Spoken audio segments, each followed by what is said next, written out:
This video is about my recommendation for an entry-level professional camera at an inexpensive price. And when I say inexpensive, this still may be at the higher end of the market than you're looking to get into. If you're brand new into videography and imagery, you might have to step down a little bit. But if at all possible, I would recommend picking up one of these. This is a Canon 90D, and it has a lot of great features to it. I'm going to go through some of them. Some of the other specs you can just Google and find out what the specs, but I'm going to tell you why I think this is a great entry-level professional camera. So let's get to it.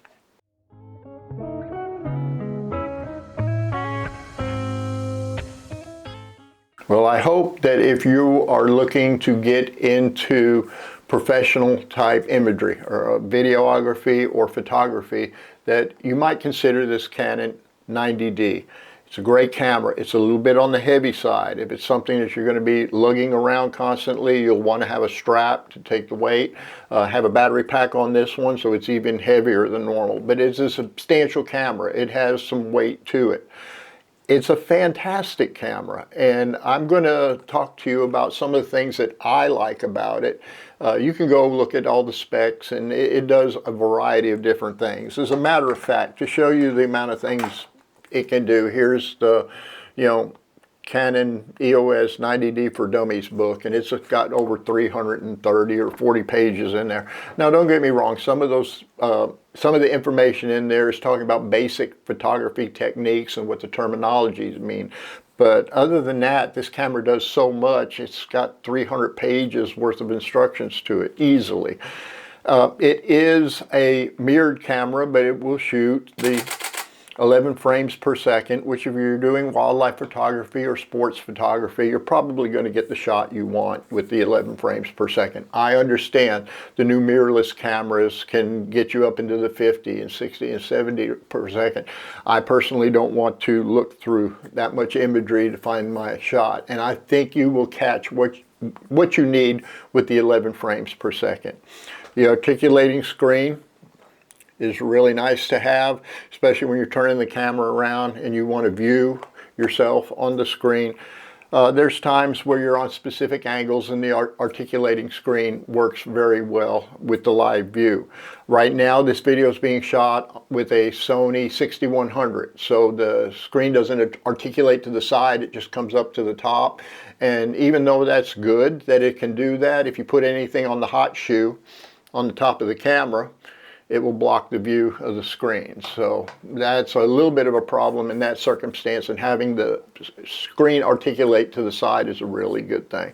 The 32 megapixel will give you the ability to zoom in without losing a lot of the definition of your photograph. And it lasts a pretty good time on the battery charges. Once again, if you put a battery pack on it, you probably won't even have to worry about your power when you're out. When it comes to video, it's going to shoot at 4K 30 frames per second, and at FHD it's going to do at 120 frames per second. So you're going to get some very decent video using this camera. It's nice that it has the weather sealed body, so that when you're out in the environment, you're out on a foggy day or a rainy day, or there's a lot of sand or dirt in the air, your camera has a measure of protection to it. And that's something else you kind of need to look for. What kind of environment are you going to be shooting in? The 90D does have the weather sealed body, so it's going to help you in those conditions. One of the wonderful things about having a Canon camera is your lens choices. Now, this is a crop sensor camera, so it will take the EFS Canon lenses, and that's indicated by the little white square on the lens mount, and then it also has the red dot, which means you can use the full frame EF lenses on this camera. Going the other direction, if you have a full frame Canon camera, you can't put the crop sensor lens on the camera, not directly. May be able to get an adapter to convert them over, but the crop sensor camera will automatically take the EFS, the crop sensor lenses, or the full frame lenses. So that's another great thing, because Canon has so many lenses available. And I say Canon, Sigma, Tamiya, there's just a variety of lenses that are made for the Canon mount camera. Now I've talked about some of the praises of the camera, some of the things I like. I'll talk to you a little bit about some of the few things that I don't like about the camera. And they're not deal breakers to me, because these things I'm going to talk about have other ways of handling the situation.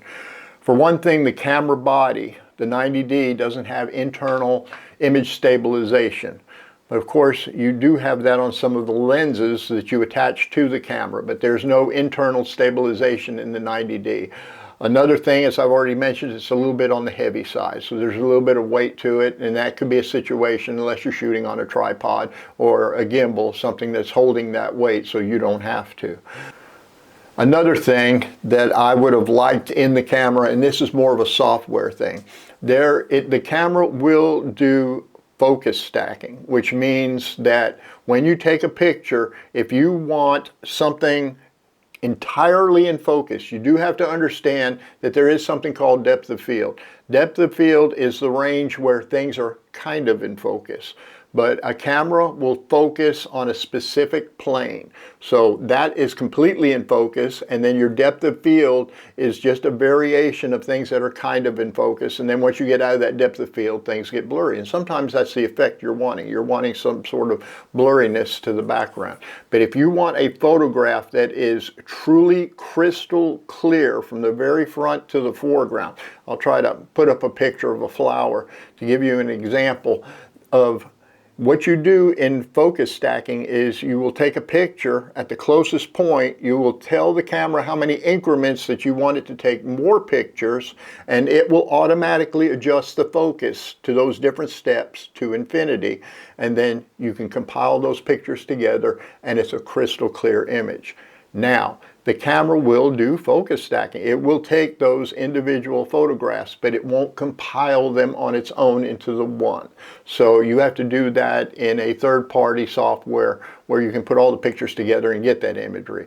Some of the newer cameras will actually do that for you, and I would hope someday maybe there might be a firmware update, because it's not a mechanical issue, it's a software issue, that it will allow you to create the final image inside the camera so you don't have to do it on the exterior.